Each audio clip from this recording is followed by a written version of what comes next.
Welcome to the Cake Day card making kit, where I'm going to feature the tic-tac-toe options there for you guys' challenge. So here I'm going to do the sanding on the lemonade cardstock, just using an emery board. On that little piece of paper, I'm just showing you the tic-tac-toe things that I'm showing. So just sanding, and you want to hold your paper tight so that the paper doesn't scrunch up and leave extra marks and folds in your paper, because that's always a bummer. Always do it on scrap paper. Always wipe it off with a tissue. There's going to be several layers that need to be wiped off, so wipe off at least 3 times, I would say. Just kind of softening up the look, making it not so bright, cutting off the zip strip. Then I realized that it should have been a 1/4 inch, so now I'm just kind of fixing it with my scissors, which wasn't the best option. It's a little crooked, as I fastly find out as I'm building the card, so I would not do it that way next time. I would definitely use my paper trimmer and get it right, but not a big deal. No one else will probably even notice. All right, next we're going to use the Glacier cardstock and the Nectarine. So therefore we'll have 3 colors of cardstock on this, which is another square on your tic-tac-toe. Instead of using the full piece, I'm just figuring out the amount I need that's showing so that I can have some leftover pieces to make additional cards with. Same with the Nectarine piece. I'm just going to trim that off and just use the side pieces where it's showing. No reason to waste it behind all that other paper. All right. Next up, we are going to be doing, what are we doing? We are stamping the word saying on that white piece. And to jazz it up, we will do some dovetailing on there, which always makes it look a little bit snazzier, I think.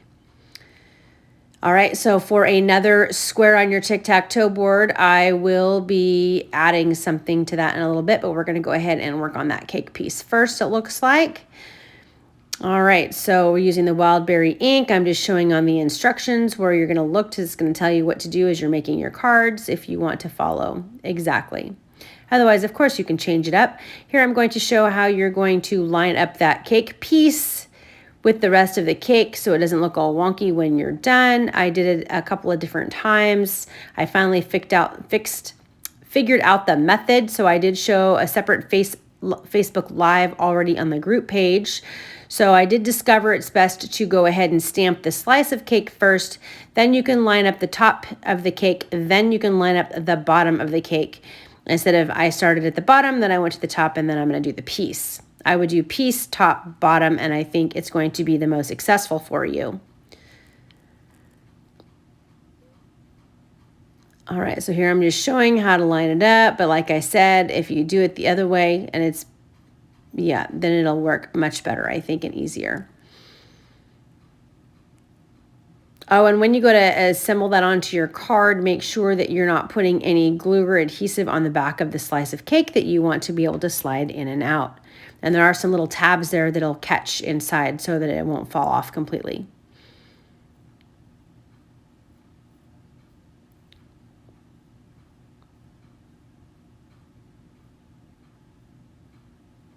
All right, so next I did the pull and Be Smarter Than Me. Well, actually, we're not there yet. So going ahead and using the watercolor pencils that are showing in the actual kit how they want you to, how they colored theirs in. Of course, it's a separate purchase. It does label them by color. Mine didn't have labels of color on them. I don't know if I don't know. I don't know if my set's older and now the new set has the names on the pencils. I don't actually know. Just grab the colors you want. And then I just used a water brush so that I could then blend it out, which is always fun to do.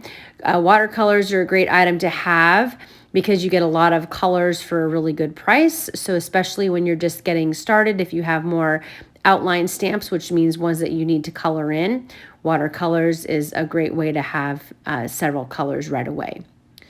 All right, and the water brushes, I love the water brushes. They are meant to put water in the barrels, so you don't have to have a cup of water, but sometimes I just feel like using a cup of water, so it doesn't matter which method you use, but it's always good to have those water brushes in case you have your kids or grandchildren using them, then that way they're not spilling cups of water everywhere, or if you're out and about, you also don't have to have a cup of water, you just have water in the barrel of the pen.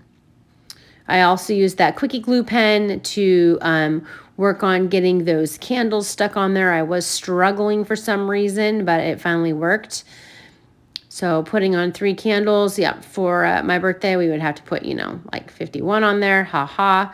But we'll all just go with 3. How about that? Okay, back to that dovetailed piece. Now another square on your tic-tac-toe. I'm using the lemonade, and I am ink distressing by smearing it on there, adding color to that white piece of cardstock, helping it pop off of the card a little bit better, using those